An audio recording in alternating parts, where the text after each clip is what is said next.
Hello बच्चों। तो कुछ बच्चे क्लास में कह रहे थे कि हमें मैडम ऑक्सीडेशन नंबर अच्छे से निकालना सिखा देंगे। तो ठीक है, मैं आपको ऑक्सीडेशन नंबर निकालना सिखा देती हूँ। ठीक है, अच्छे से, आप भूलेंगे नहीं कभी भी। ठीक है ना। तो बच्चों, ऑक्सीडेशन ये वाला जो चैप्टर है आपका, रिडॉक्स रिएक्शन वाला चैप्टर है आपका, जिसमें हम आज एक टॉपिक कवर करेंगे, ऑक्सीडेशन नंबर। ठीक है ना। तो कैसे निकालते हैं हम लोग? तो जो हम ऑक्सीडेशन नंबर हमें किसी भी मॉलिक्यूल का निकालना है बच्चों। ठीक है ना। तो उसके पहले कुछ रूल्स देख लेते हैं कि कोई भी अगर एटम है, कोई सिंगल एटम्स होते हैं, ठीक है, उनके ऑक्सीडेशन नंबर जो होते हैं वो 0 होते हैं आपके, सिंगल। ठीक है, अगर कोई मॉलिक्यूल है आपका तो उसका भी ऑक्सीडेशन नंबर 0 होता है बच्चों। ठीक है। और अगर कोई जैसे मेटल है आपकी, सोडियम है, पोटेशियम है, इनके जो होते हैं ऑक्सीडेशन नंबर जो होते हैं आपके, वो +1 शो करते हैं ज्यादातर केस में। और हाइड्रोजन जो होता है अधिकतर केस में, मतलब ये कब शो करेंगे +1? जब किसी यौगिक या आयन या कंपाउंड्स में ये होंगे तभी +1 शो करेंगे। हाइड्रोजन जो होगा +1 ज्यादातर केस में शो करता है। लेकिन अगर ये क्षारीय धातु और क्षारीय मृदा धातु यानी कि अर्थ मेटल्स या जो है आपकी क्षारीय धातु और मृदा धातु जो होती हैं उनके साथ जुड़ा है, तो हाइड्रोजन जो होता है -1 ऑक्सीडेशन नंबर शो करता है। ये आप याद कर लो। ठीक है ना। और एक तरीका, बहुत सिंपल तरीका बताऊंगी। अगर आपको स्ट्रक्चर पता है किसी भी मॉलिक्यूल का, तो फॉर्मल चार्ज से हम ऑक्सीडेशन नंबर निकाल सकते हैं। ऑक्सीडेशन नंबर कुछ नहीं है, एक तरीके का, एक एटम पर कितना फॉर्मल चार्ज आया हुआ है वही ऑक्सीडेशन नंबर होता है उसका। ठीक है ना। और आपका जो ऑक्सीजन होता है किसी भी कंपाउंड या अन्य कंपाउंड से किसी में भी ऑक्सीडेशन ज्यादातर -2 ऑक्सीडेशन नंबर शो करता है। लेकिन अगर किसी में पर ऑक्साइड लिंकेज है, ओ लीनियर फॉर्म में अगर बॉन्ड मिल रहा है, तो -1 ऑक्सीडेशन नंबर शो करेगा। और सुपर ऑक्साइड में -½ शो करता है। जैसे KO2 निकालेंगे तो -½ आएगा। और अगर ऑक्सीजन फ्लोरीन के साथ में है, ऑक्सीजन अगर फ्लोरीन के साथ में है, तो फ्लोरीन जो होगा मोर इलेक्ट्रोनेगेटिव होने की वजह से ऑक्सीजन + ऑक्सीडेशन नंबर शो करता है बच्चों। ठीक है ना। तो इस तरीके से कुछ चीजें हैं जो आप याद कर लो। ठीक है, यानी पता होनी चाहिए आपको। और फिर अगला देख लेते हैं। अब हम निकालते हैं सबके। ठीक है ना। ऑक्सीडेशन नंबर निकालना स्टार्ट करते हैं हम लोग। ठीक है बच्चों। तो ऑक्सीडेशन नंबर निकालने के लिए आपको बता दिया मैंने। तो एग्जांपल देख लेंगे ऑक्सीडेशन नंबर निकालने के लिए। जैसे कि पहला एग्जांपल देख लेते हैं हम लोग, NaHSO4 में S का ऑक्सीडेशन नंबर निकालना है बच्चों। किसका ऑक्सीडेशन नंबर निकालना है? S का निकालना है। ऐसे वो दे रखा होगा आपका एग्जाम में। ठीक है ना। तो S का निकालना है, तो जो इनका जो बीजगणितीय योग जो होता है वो 0 होता है। ठीक है ना, किसी भी उसका। तो यानी टोटल सम आना चाहिए आपका, 0 सम आना चाहिए। ठीक है ना। तो मैंने आपको बताया था सोडियम +1 ऑक्सीडेशन नंबर शो करता है, प्लस H भी +1 शो करता है। ठीक है।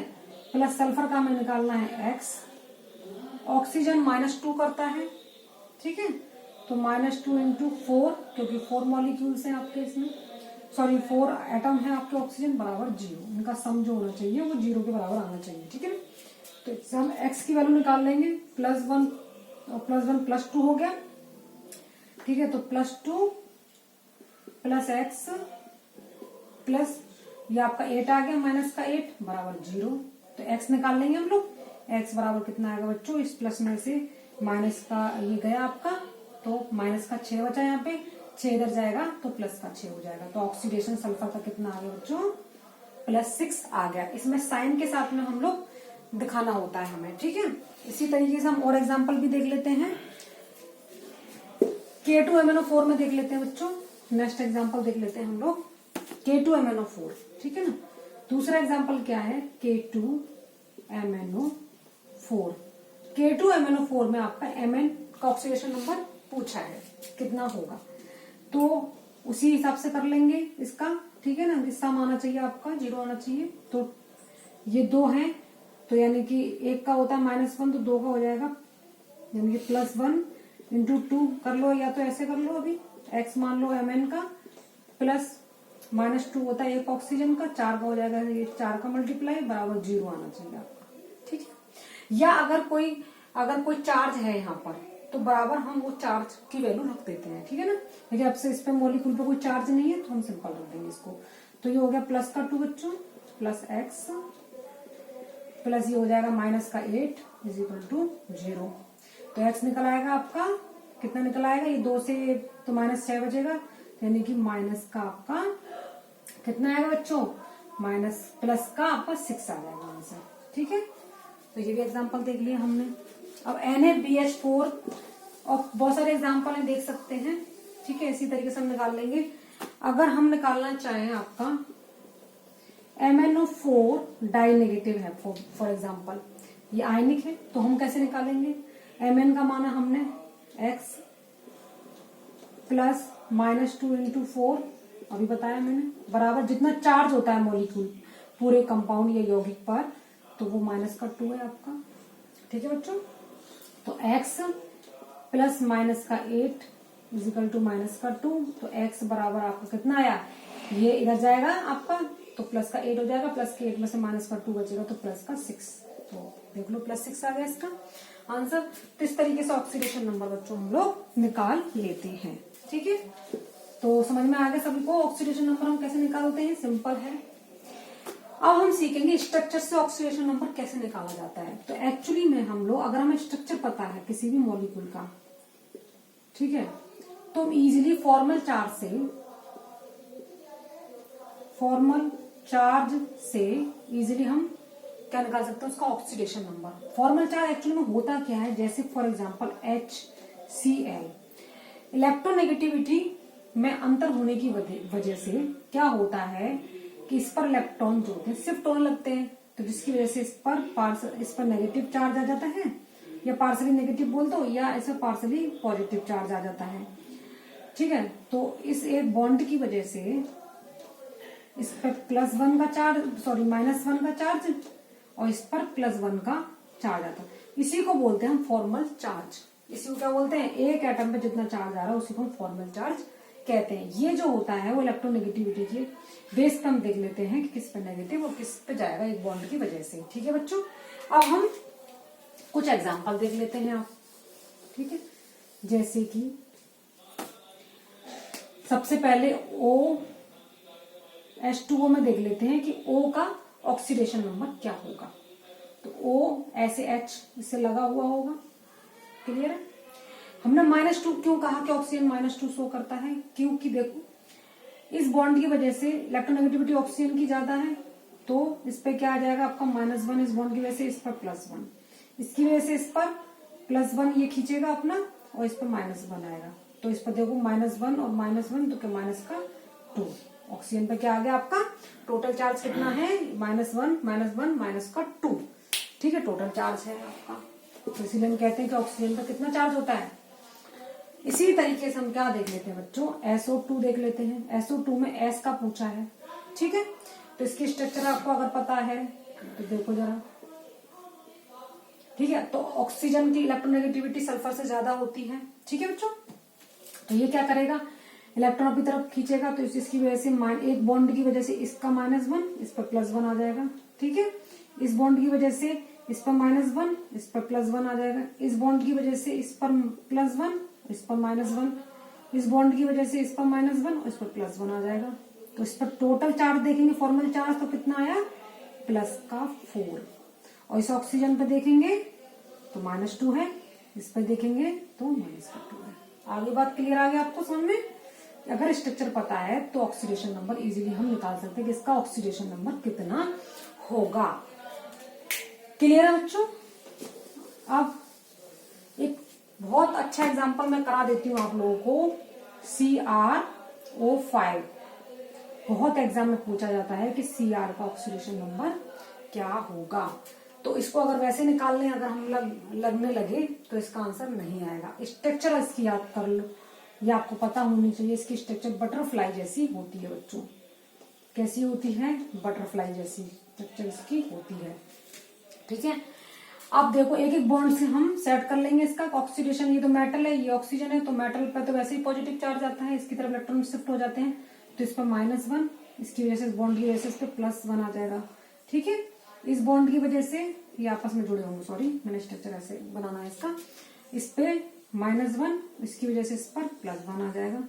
इस बॉन्ड की वजह से इस पर +1, इस पर -1, इस बॉन्ड की वजह से इस पर -1, इस पर +1, इस बॉन्ड की वजह से इस पर कितना आ जाएगा +1, इस पर -1, इस बॉन्ड की वजह से इस पर +1 और इस पर -1। तो प्रत्येक ऑक्सीजन पर देख लेंगे कितना फॉर्मल चार्ज आ रहा है। इनका आपस में भी तो होगा ना, इनका आपस में बॉन्ड से नहीं होगा तो इनमें क्या पेरोक्साइड लिंकेज है, तो मैंने आपको बताया था। ठीक है ना, तो ऑक्सीजन ऑक्सीजन है।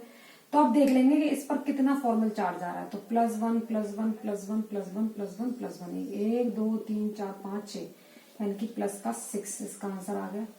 ठीक है, जबकि हम अगर ऐसे निकालने लगे, x मान लिया क्रोमियम का है, +-2 इसका है, ठीक है, इंटू 5 = 0, तो x बराबर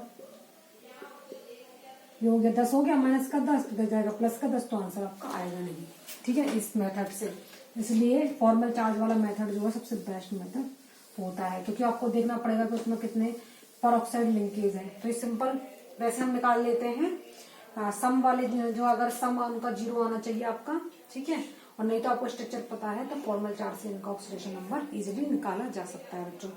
एक तरीके का और क्वेश्चन पूछा जाता है आपका, वो भी मैं डिस्कस कर देती हूँ यहाँ पर, कि कोई रिएक्शन है आपकी N2O, जैसे फॉर एग्जांपल के तौर पर देख लेते हैं। उनमें वो पूछता है किसमें किसका ऑक्सीडेशन हुआ है।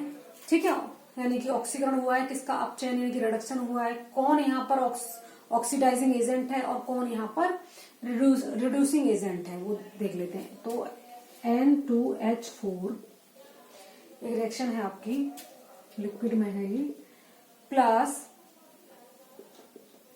2H2O2, ये भी आपका लिक्विड में है बच्चों। ठीक है, और क्या बनाता है, नाइट्रोजन गैस बनती है आपकी, N2 गैस, और प्लस 4H2O लिक्विड हो गया। ठीक है ना, ये बनता है। अब पूछा है इसमें किसका ऑक्सीडेशन हो रहा है, किसका रिडक्शन हो रहा है, कौन ऑक्सीडाइजिंग एजेंट है, कौन रिड्यूसिंग एजेंट है। क्लियर है बच्चों। तो हम देखेंगे सबसे पहले ऑक्सीडेशन नंबर निकाल लेंगे हम इनका, कि किसके ऑक्सीडेशन नंबर बढ़ रहा है, किसका कम हो रहा है। अब देखेंगे इसमें नाइट्रोजन का निकालेंगे अगर हम लोग, तो सिंपल मेथड से निकाल लो। 2x प्लस का कितना है बच्चे, यहाँ पे प्लस का 1 का 1 है, इंटू 4 बराबर 0, तो कितना आया 2x प्लस का 4 बराबर 0, तो 2x बराबर -4, तो x बराबर -2, यानी यहाँ पर नाइट्रोजन का ऑक्सीडेशन नंबर -2 आया बच्चों। ठीक, यहाँ पर 0 है आपका ऑक्सीडेशन नंबर। ठीक है, अगर हम यहाँ ऑक्सीजन का देखें तो यहाँ पर ऑक्सीजन का कितना है बच्चों, क्योंकि परऑक्साइड में ऑक्सीजन का कितना होता है, परऑक्साइड में -1 आता है, -1 आता है। ऐसे भी निकाल लो, या तो कि ऐसे कैसे निकाल लेंगे कि देखो ये हो गया एक हाइड्रोजन का 1, 2 का कितना हो जाएगा 2, तो 2 प्लस 2x मान लो इसे बराबर 0, निकाल के भी दिखा देती हूँ आपको। तो x बराबर -1 आ गया, नहीं आ गया आपका। ठीक है, तो इसमें -1 है ऑक्सीजन, ठीक है, और इसमें -2 है ऑक्सीजन, देख रहे हो। ठीक है ना, ऑक्सीजन का देख लिया हमने। अब हम देखेंगे कि किसमें ऑक्सीडेशन नंबर बढ़ रहा है और किसमें ऑक्सीडेशन नंबर कम हो रहा है। अब -2 से +2 में जा रहा है, तो यानी कि इससे इसमें ये जो हो रहा है, ये ऑक्सीडेशन हो रहा है, ये ऐसे करके दिखाना पड़ेगा आपको, ऑक्सीडेशन हो रहा है। ठीक है, और इससे इसमें जाएंगे तो रिडक्शन हो रहा है, क्योंकि ऑक्सीडेशन नंबर कम हो गया, रिडक्शन हो रही है। ठीक है ना, अब जो ऑक्सीडेशन जिसका हो रहा है वो क्या कहलाता है, वो क्या कहलाता है, इसका इसने क्या किया है, ये रिड्यूसिंग एजेंट हो जाएगा। रिड्यूसिंग एजेंट क्या होते हैं, जो कि दूसरों को रिड्यूस कर देते हैं। तो इसने इसको रिड्यूस किया है ना, देखिए रिडक्शन हुआ है इसका। और H2O2 यहाँ पर क्या है, ऑक्सीडाइजिंग एजेंट है आपका, क्योंकि इसने क्या किया है, इसको ऑक्सीडाइज्ड किया है। तो ये ऑक्सीडाइजिंग एजेंट है आपका, यानी कि अपचायक अभिकारक और ऑक्सीकरण अभिकारक। इस तरीके से क्वेश्चन भी आ जाते हैं आपके कभी कभी एग्जाम में आपके। ठीक है ना, तो इस तरीके से आप लोग इतना कर लेना बच्चों। तो आज के लेक्चर में इतना ही, फिर आगे हम कल कराएंगे। ठीक है बच्चों।